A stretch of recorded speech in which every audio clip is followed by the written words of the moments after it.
maar elke persoon teenwoordig, elke persoon wat in aanlyn ingeskakel is. En Abba, ek vra dat u kosbare woord so reg uit die troonkamer sal val op vrugbare grond. En Abba, stroop my persoonlik van enige iets van myself. Laat hierdie woord waarlik net direk van u afkom. Abba, en as daar enigstens enige onwaarhede uit my mond uit wil kom, vra ek dat u my lippe teen mekaar vasplak. Dat daar nie 'n woord uit my mond uit sal kom nie. Want Abba, u verdien net die beste en ek wil u net behaag en ek wil net u waarheid spreek. Daarom Abba, verklaar ons hierdie as heilige grond. Ons verklaar en voel u tasbare heilige teenwoordigheid en ons eer u daarvoor, Abba. Ons het u lief en ons staan in diepe nederigheid voor u. Dankie Abba dat ons hierdie dinge kan vra. Dankie dat ons nou al ons gedagtes kan vasbind en net luister na u kosbare woord. Because the highest form of worship is to study your word. Mag ons u behaag, because you are the great I am. En ons het u innig lief, Abba Tate. In die kosbare naam vir ons verlosser, ons saligmaker, ons bruidegom, Yeshua Messiah, die seun van Jotai-Bavai. Amen.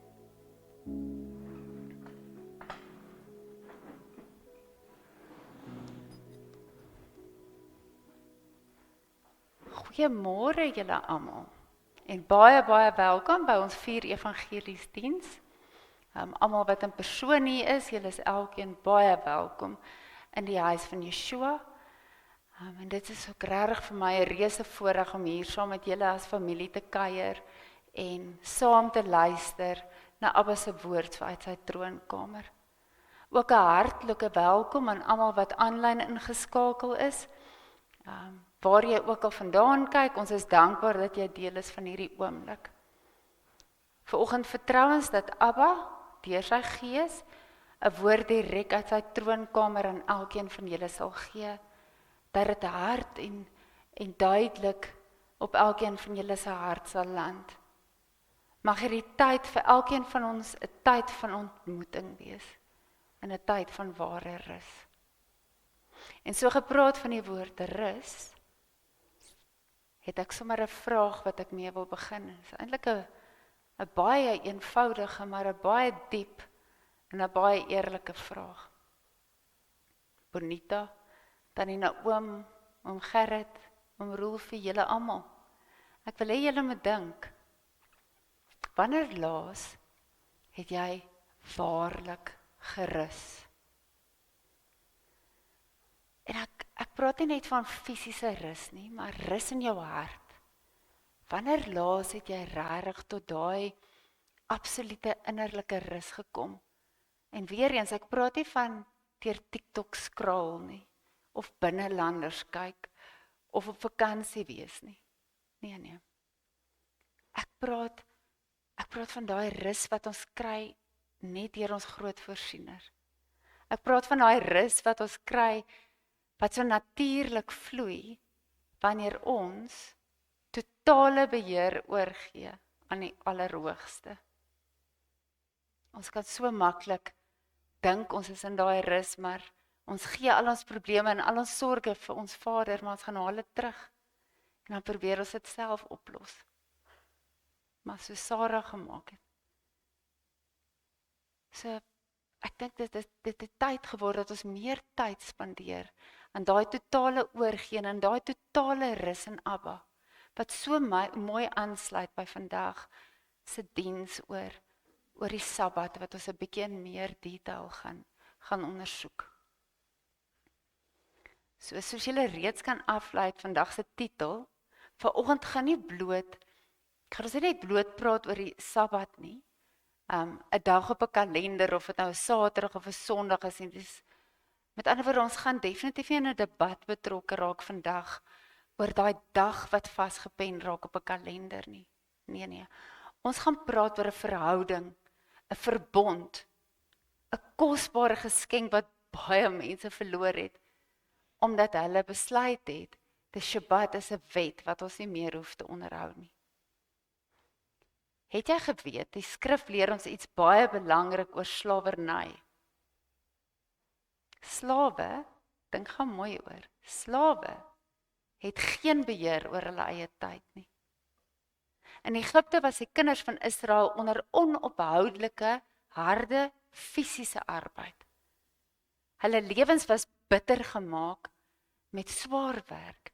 En ons lees in Exodus hoe Farao selfs daai las en daai harde arbeid nog vererger, sodat hulle nie kon stop of ewen selfs net kon opkom om 'n bietjie asem te kry nie. En dis hoekom Moses toe later in Deuteronomium 5 vers 15 die volk herinner het deur te sê, onthou dat julle slawe in Egipte was en dat die Here julle God julle daaruit bevry het en daarom het hy julle beveel om die Sabbatdag te heilig. Ek lees dit graag weer vir julle, want ek wil dit vasvang wat Moses die Israeliete aan herinner het. Onthou dat julle slawe was in Egipte en dat die Here julle God julle daaruit bevry het en daarom het hy julle beveel om die Sabbatdag heilig te hou. Met ander woorde, die Sabbat is nie vir slawe nie. Die Sabbat is juis vir mense wat bevry is uit Egipte. Die Sabbat is vir koningskinders. So dink bietjie daaroor. Is ek en jy nie kinders van die koning bo alle konings nie? As die Sabbat dan vir bevryde koningskinders ingestel is, hoe geseënd is ons dan nie? Om te kan rus op 'n dag wat hy self as ons koning ingestel het en geheilig het. Onthou, slawe rus nie. Want soos met daai Egiptiese mentaliteit, is hulle bang daar gaan nie genoeg wees nie. Hulle is bang daar gaan nie voorsiening wees nie. Maar kinders van die koning rus omdat hulle weet, Abba Vader sal voorsien. Totale ander storie. En dis presies hoekom Yeshua in Matteus 5 begin met die woorde, en moenie dink, ek het gekom om die wet of die profete te ontbind nie. By die oomblik wanneer gehoorsaamheid so slawerny begin voel, het ons reeds die hart van Abba misverstaan. En ek gaan hierdie weer benadruk, luister mooi. Die oomblik wanneer gehoorsaamheid so slawerny begin voel, het ons reeds die hart van Abba Vader misverstaan. So die vraag vandag is nie net of Sabbat nog geldig is nie, ook nie of Sabbat Saterdag of Sondag is nie. Die werklike vraag is, hoekom het Abba Vader die Sabbat ingestel en hoekom het hy dit geheilig? En wat sê dit oor wie ons is? Ons het in die vorige dienste gesien wat Yeshua in Matteus 5 vers 17 tot 20 sê. Yeshua begin hierdie lering met 'n baie sterk waarskuwing. Ek lees graag. Moenie dink dat ek gekom het om die wet of die profete te ontbind nie. Ek het nie gekom om dit te ontbind nie, maar om dit te vervul. Met ander woorde, Yeshua spreek daardie verkeerde aanname wat ons as mense gemaak het, wat reeds in mense se harte pos gevat het aan. Hy maak dit baie duidelik, die probleem was nooit Abba Vader se gebooie of sy wet nie. Nee. Die probleem was nog altyd hoe mense dit verstaan het, hoe mense dit geïnterpreteer het en hoe mense dit uitleef. Weereens daai oeroue uitdaging van menslike opinies, eerder as die goddelike volmaakte bedoeling en instruksies van die Allerhoogste. Yeshua sê verder in 'n baie bekende vers in Matteus 5 vers 18, voordat die hemel en die aarde verbygaan, sal nie een jota of titteltjie van die wet verbygaan totdat alles vervul is nie. Dit beteken die woord van Abba Vader is definitief nie tydelik nie. Dit is nie gebonde aan 'n sekere kultuur nie en dit is beslis nie opsioneel nie. Die woord van die Allerhoogste is lewend, dit is ewigdurend en dit is standvastig. Dis waar, dis foutloos en dis onveranderd en 100% betroubaar. En hier kom die heel belangrikste deel hiervan. Die woord is net soos Abba Vader se karakter self. So kom ek herhaal weer wat dit is. Die woord van die Allerhoogste is lewend, dis ewigdurend, dit is standvastig, dit is waar, dit is foutloos, dit is onveranderd en dit is 100% betroubaar. Presies Abba Vader se karakter. Die woord van die Allerhoogste is lewend en ewigdurend, standvastig en waar. Julle, hoe mooi is dit? Wat 'n wonderlike bevestiging is dit nie vir ons nie. Soos Yeshua ook sê in Matteus 24 vers 35, hemel en aarde sal verbygaan, maar my woord sal nooit verbygaan nie. Yeshua wys vir ons dat lewe in die koninkryk nie net oor geloofsbelijdenis gaan nie. Met ander woorde, dis nie net lippetaal nie. Dis nie net oor wat ons sê nie, maar dit is oor 'n lewe van gehoorsaamheid. Dit vloei uit 'n verhouding, dit vloei uit opregte liefde vir ons majesteit. Dis hoekom hy self sê in Johannes 14 vers 15, as julle my liefhet, sal julle my gebooie bewaar en gehoorsaam. Gehoorsaamheid is dus nie slawerny nie, maar dis die vrug van liefde, geloof en vertroue. Nou dit is belangrik om hierdie te verstaan. Koning Yeshua het nog nie elke wet vervul nie. En die wette funksioneer nie almal op presies dieselfde manier nie. En dit bring ons by 'n baie belangrike onderskeid. In voorbereiding vir hierdie woord was dit vir my so interessant om die volgende te ontdek. Wanneer ons die skrif lees, dan sien ons Abba Vader se wette het 3 hoofkategorieë. Wat verstaan moet word en wat verdeel kan word in hierdie 3. So ek gaan hulle vir julle opnoem. Eerstens, seremoniële wette. Tweedens, geregtelike wette en derdens, morele wette. Baie belangrik om die onderskeid te verstaan, sodat jy kan verstaan hoe pas elke wet in. So kom ons begin by die seremoniële wette. Die seremoniële wette gaan oor hoe 'n sondige mens 'n heilige God nader. Dis hoekom dit offers, priesterdom en tempeldiens insluit. Hierdie spesifieke wette weet ons is vervul in Yeshua. Hy is die lam, hy is die hoëpriester en hy is die finale offer. Toe hy aan die kruis sterf en die voorhangsel skeur, het die offersisteme hulle doel bereik en dit was vervul. Tweedens kry ons die geregtelike wette. Die geregtelike wette gaan oor hoe Abba Vader se volk reg en geregtigheid in 'n samelewing uitleef. Dit het Israel as 'n volk in 'n land gelei, hoe hulle moes oordeel, hoe hulle moes optree, hoe hulle mekaar moes behandel en hoe geregtigheid in die alledaagse lewe moes lyk. Hierdie wette wys vir ons dat Abba Vader omgee oor reg en verkeerd. Nie net oor 'n hart nie, maar ook oor 'n gemeenskap. Dit teenoor jou naaste, met ander woorde.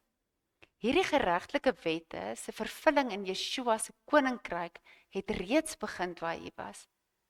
Maar dit wag nog op volle herstel wanneer hy weer kom en wanneer hy as 'n regverdige gaan regeer. Wanneer Yeshua alles wat skeef is, gaan kom regmaak en regtrek. Derdens, kyk ons na die morele wette. Die morele wette gaan oor wie Abba Vader is.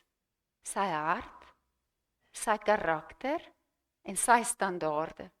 Dit wys ons hoe 'n kind van 'n koning behoort te leef in waarheid, in liefde, in opregtheid, in reinheid, in regverdigheid en in geregtigheid. Hierdie wette gaan nie oor 'n kultuur nie, dit gaan nie oor 'n tydperk of 'n periode nie. Dit gaan ook verseker nie net oor een volk nie. Hierdie wette gaan oor wie Abba Vader is en waarvoor hy onverskrokke staan. En dit is hoekom Yeshua dit nie afgeskaf het nie. En dit ook nooit sal verbygaan nie. Abba se karakter gaan nooit vergaan nie. Hoekom? Want Abba verander nie. Hy het nog nooit verander nie en hy sal ook nooit verander nie. Dis juis hieroor waar Yeshua of hierdie wette wat Yeshua die standaarde van verhoog het bo die van die Fariseërs met hulle mensgemaakte wette. In Matteus 5 vers 21 tot 22 wys hy vir ons dat gehoorsaamheid nie net oor dade gaan nie, maar oor wat oor die hart waar die dade begin. In 1 Samuel 16 vers 7 sien ons dat Abba Vader kyk nie net na wat ons doen nie. Met ander woorde, hy kyk nie net na ons dade nie, maar hy kyk na wie ons is. Hy kyk na ons harte. Dit wat ons so diep binne onsself dra. En dit is hoekom Yeshua sê in Matteus 5 vers 20, dat ons geregtigheid meer moet wees as die van die skrifgeleerders en die Fariseërs. Dit is nie net uiterlik nie, maar innerlik. Nie net prestasie nie, maar verhouding opreg uit die hart. Ware wedergeboorte bring ons terug na Abba Vader se oorspronklike bedoeling vir ons. En dis hoekom Paulus self bevestig na sy eie bekering in Romeine 7 vers 22 wanneer hy sê, ek verlustig my in die wet van God na die innerlike mens. Is dit nie mooi nie? Ek verlustig my in die wet van God na die innerlike mens. Sjoe. Hierdie wys my 3 dinge. Eerstens, geloof alleen maak jou slegs 'n volgeling, of soos baie mense hulle self identifiseer as 'n Christen. Met ander woorde, geloof alleen is nie genoeg nie. Jy is dan nog net 'n volgeling. Abba vra, ons moet disippels wees. Ons moet disippels gaan maak. Ons moet disippels huis toe bring, ons moet hulle doop en ons moet hulle leer van sy weë. So tweedens, om in die woord te bly, maak ons dan disippels. Derdens, disippelskap is 'n elke dag keuse. Dis 'n leefwyse. Dis die vrugte van die Gees wat so duidelik sigbaar is in ons elke dag optrede. Yeshua sê in Johannes 5 vers 31, as julle in my woord bly, is julle waarlik my disippels. En daardie woord bly in hierdie konteks beteken, woon daar, hou vas daaraan. Maak dit jou leefwyse. Die woord is beslis nie 'n las nie. Inteendeel, dis 'n lewenslyn waarsonder ons nie kan leef nie. Dit lei ons op 'n pad van heiligmaking, dit vorm ons karakter en dit maak ons lewende geloofwaardige getuienisse in hierdie donker wêreld. Wanneer ons nou by die Shabbat kom, is dit belangrik om iets raak te sien hier. Die grootste gevaar is nie watter dag jy moet rus nie. Maar dit gaan oor die feit dat jy eintlik glad nie rus nie. Dat jy nie stil raak nie. Dat jy nie jou God vertrou nie. Dis daardie slawerny denke, daardie slawerny mentaliteit, daardie Egipte mentaliteit waarin ons so vasgevang is. Houtkruisfamilie, vandag gaan dit nie net oor 'n dag nie. Dit gaan oor 'n koning. Dit gaan oor 'n identiteit, dit gaan oor wie se kinders ek en jy is. Sabbat is nie 'n las nie. Dit is 'n voorreg. Dit is Abba se manier om vir jou te sê, jy's nie meer 'n slaaf nie. Jy is bevry. Jy is nie meer in Egipte nie. Jy is vry. Jy is my kind. Abba Vader sê in Eksodus 20 vers 8, gedenk die Sabbatdag dat jy dit heilig. Dis 'n opdrag. Gedenk die Sabbatdag dat jy dit heilig. Abba Vader is 'n God van verhouding en hy het vir ons sy instruksies gegee. Sy huwelikskontrak of soos die Hebreëse woord sy ketubah gegee. Omdat hy ons so innig liefhet, sodat ons nou geset volgens sy voorskrifte kan wandel. Paulus sê dan ook in Romeine 13 vers 10, die liefde doen die naaste geen kwaad nie. Daarom is die liefde die vervulling van die wet. Jy sien, al Abba Vader se insettinge en al sy gebooie is 'n manier waarop hy sy liefde aan ons bewys.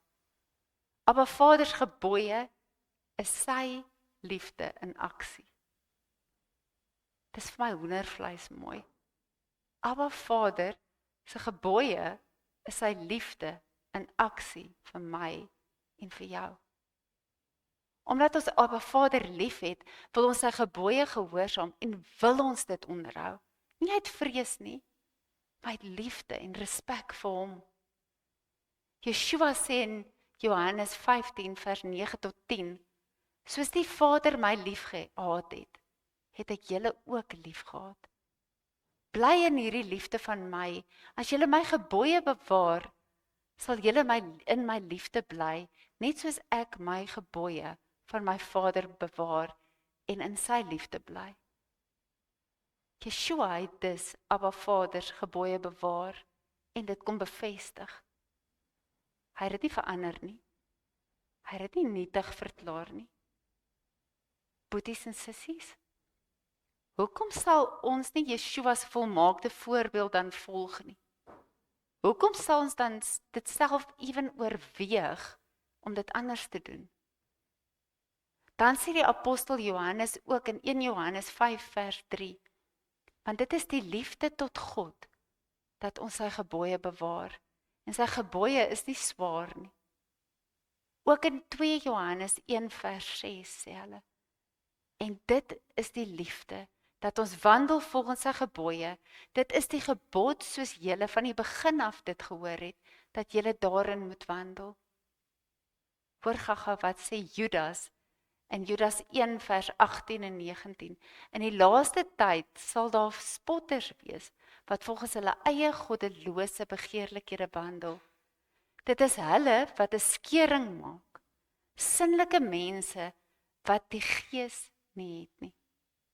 Met ander woorde, Judas waarsku ons, dat sommige mense nie deur die gees gelei word nie, maar deur hulle eie vleeslike begeertes. Hulle spot met die wat gehoorsaamheid nastreef, en dit bring skering, want hulle leef nie onder Abba se gesag nie.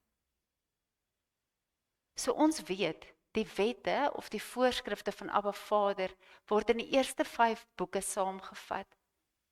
Die eerste 5 boeke in die woord word beskryf in Hebreëus as die Torah. Dit is Abba Vader se hart vir sy kinders. Dit is sy huwelikskontrak. Dit is sy ketubah vir jou en vir my. Ons weet ook Abba Vader het nie vir Moses die 10 gebooie gegee sodat ons net nog 'n stel reëls of 'n juk op ons skouers moet hê nie. Nee. Abba Vader het sy ketubah vir ons kom gee. Hierdie huwelikskontrak met top 10 gebooie. En dit is daar vir ons om 'n verhouding met hom te kan bou, om dit te versterk en dit te verbeter. So jy moet weet, Abba Vader is 'n God van verhoudings en hy roep ons om hom eerste te stel in sy lewens, in ons lewens, om hom ons topprioriteit, ons nommer 1 prioriteit te maak. Abba Vader wil die koning van ons harte wees, en Abba Vader is nie 'n God wat verander nie. Dis ons wat verander, nie Abba Vader nie. Sy woord staan nog altyd vas. Abba Vader se eerste gebod gaan daaroor dat ons Abba Vader eerste in ons lewe sit. Die tweede gebod gaan daaroor, dat ons wil suiwer van afgode, en dat ons met Abba Vader 'n intieme verhouding wil hê, en met hom alleen daai intieme verhouding wil hê. Hoekom? Want Abba Vader sê, hy is 'n jaloerse God. Ons behoort aan hom, en hy alleen is ons pottebakker. Die derde gebod gaan daaroor, dat ons nie Abba se naam moet verneder, of soos die woord sê, ons moet dit nie uitelik gebruik nie. En dan, Abba Vader se vierde gebod. In sy huwelikskontrak in Eksodus 20, vers 8 tot 11 lees ons: Gedenk die Sabbatdag, sodat jy dit heilig. 6 dae moet jy arbei en al jou werk doen, maar die 7de dag is die Sabbat van die Here jou God. Dan mag jy geen werk doen nie.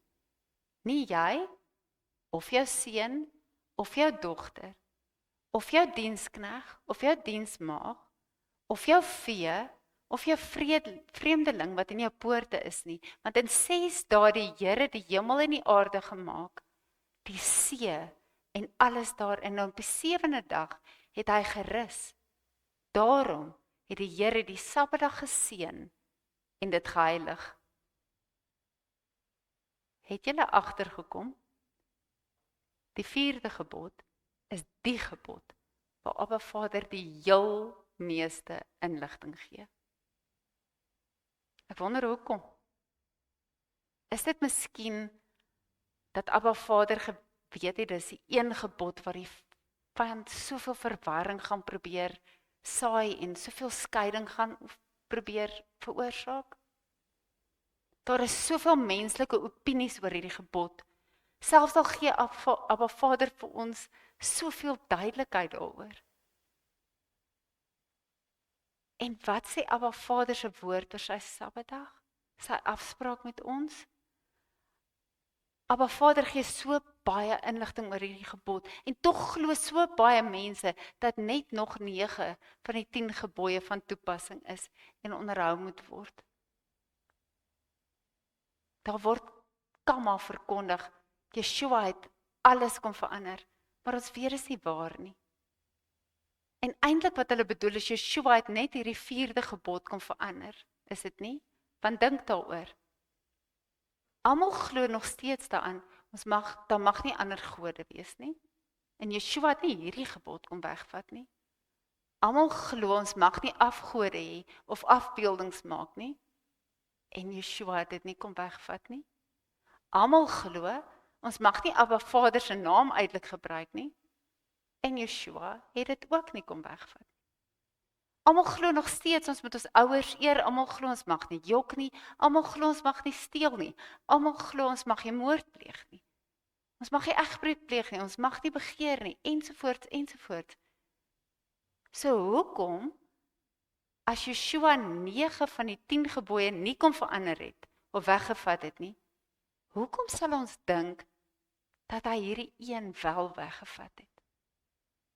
En dat ons nie die Sabbatdag meer hoef te heilig nie. Veral as ons weet Yeshua het die Sabbat self geheilig. Is dit dan nie dalk die werk van die vyand nie? Of is daar dalk soveel seëning in hierdie gebod en in hierdie onderhoud van hierdie gebod, dat die vyand juist daarom soveel verwarring saai nie? Ons sing so graag die liedjie en ons gaan vandag ook afeindig daarmee. Open the eyes of my heart, Lord. En Paulus sê in Efesiërs 1 vers 18, mag hy julle geestesoë so verhelder, dat julle kan verstaan wat die hoop waartoe hy julle geroep is. Mag hy julle geestesoë so verhelder, dat julle kan verstaan wat die hoop is waartoe hy julle geroep het, en hoe ryk die heerlike erfenis is, wat hy vir sy heiliges bewaar. Mag Abba Vader ons kom vul met sy asem. Mag hy die oë van ons harte oopmaak, sodat ons die hoop en die doel sal verstaan, waarop en waarvoor hy ons geroep het. Houtkruis. Vandag gaan dit nie net oor 'n dag op 'n kalender nie. Dit gaan oor 'n koning. Dit gaan oor ons identiteit in ons koning. Dit gaan oor wie se kind ek en jy is. Dit gaan oor ons erfenis, dit gaan oor ons ketubah, ons huwelikskontrak met ons bruidegom. Die Sabbat is nie 'n las nie. Dis 'n lewenslyn. Dis 'n voorreg. Dit is Abba se manier om te sê, my liefling kind, jy is nie meer 'n slaaf nie. Jy is nie meer in Egipte nie. Jy is nou myne. Ek het jou geroep en jy is bevry deur my. Halleluja. En dalk is die diepste vraag nie net, watter dag is die Sabbat nie, maar eerder, vertrou ek en jy Abba Vader genoeg om hom koning van ons tyd te maak? Want die Sabbat openbaar nie net vir ons 'n kalender nie. Dit openbaar vir ons vertroue in 'n lewende verhouding met ons koning en ons skepper. Onthou wat ons vroeër vandag geleer het. Slawe kan nie rus nie. Want hulle is bang, daar gaan nie genoeg wees vir môre nie. Maar die kinders van 'n koning kan rus, omdat hulle op hom vertrou, en omdat hulle weet, hulle koning sal voorsien. So julle, vandag is verseker nie 'n veroordeling nie, maar dit is 'n hartlike uitnodiging. Dit is 'n uitnodiging om terug te draai. Dit is 'n uitnodiging om terug te keer na Abba Vader se hart, terug te keer na sy woord, terug te keer na sy waarheid, terug te keer na sy huwelikskontrak, sy ketubah, terug te keer na sy kosbare geskenk vir my en vir jou. Mag ons die moed hê om nie net hierdie woord te lees of te leer nie, of dit te hoor nie, maar om dit te shema, om dit te hoor, daarna te luister en dit te gehoorsaam. Om daarin te bly en om hom genoeg lief te hê en om hom genoeg te vertrou om sy woord en sy opdragte te leef elke dag. Volgende week gaan ons sien of Yeshua wel die Sabbat kom wegvat het en of hy juis vir ons kom leer het hoe om in dit te leef. Ek glo julle sien net so baie uit soos ek daarna. So ek sien julle volgende week. Amen. Kom ons bid saam. Ons allerhoogste Vader. So dankie Abba. Dankie dat U weer 'n stukkie van U skatkis vandag vir ons kom oopknoop het. Dankie Abba dat ons weet dat U wil hê dat hierdie woorde uit U troonkamer sal val op vrugbare grond. Dankie Abba dat ons weet dat U in ons harte sal werk, dat ons Abba, U ketubah, U huwelikskontrak sal respekteer, sal nastreef en sal lewe daarvolgens. Dat ons lewe so sal inrig, Abba, dat ons 'n lewende getuienis is van U waarheid. Dat ons U woord so sal bestudeer, Abba, dat ons U karakter elke dag meer en beter sal verstaan. Dat ons sal weet U is 'n God wat nie verander en dat ons sal weet U is 'n God wat ons innig liefhet. Dat ons sal weet U is 'n God wat vir ewig vas bly staan. En ja, Abba, dat ons sal weet as ons voel ons is ver van U. Of ons voel ons weet nie of U na ons luister nie. Dat ons weet ons moet gaan selfondersoek doen. Want U staan vas. U staan vir ewig. U staan soos U woord, onwankelbaar, onwrikbaar, stewig, vas. Iets waarop ons kan steun, iets waarop ons altyd kan terugval, Abba. Vergewe ons dat ons partykeer net kan afdwaal. Vergewe ons, Abba, dat ons so maklik kan verval in Egipte. Vergewe ons dat ons U partykeer nie genoeg vertrou, dat ons net kan terugkeer en kan shema en U opdragte kan uitvoer nie. Vergewe ons mensgemaakte opinies. Vergewe ons dat ons selfs partykeer net kan besluit wat is en wat is nie meer van toepassing nie. In steede daarvan om te weet, u woord staan vas. Abba, ek bou 'n muur van vuur om elkeen vandag hier teenwoordig, elke persoon wat ingeskakel is, elke persoon wat in persoon hier is. Abba, ek bou daai muur van vuur om elkeen van ons.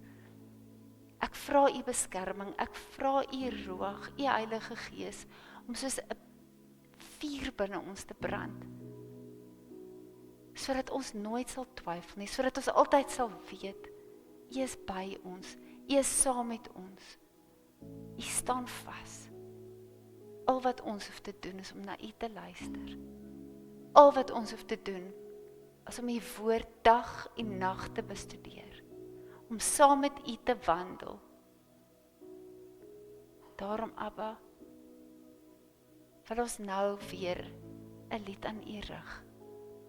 Ons vra dat u hierdie lied ook aanneemlik sal vind, Abba. Open the eyes of our heart, Lord. Mag u ons oë, ons geestesoë so oopmaak, soos wat Paulus uitgeroep het en gevra het. So kom ons sing saam. Open the eyes of my heart.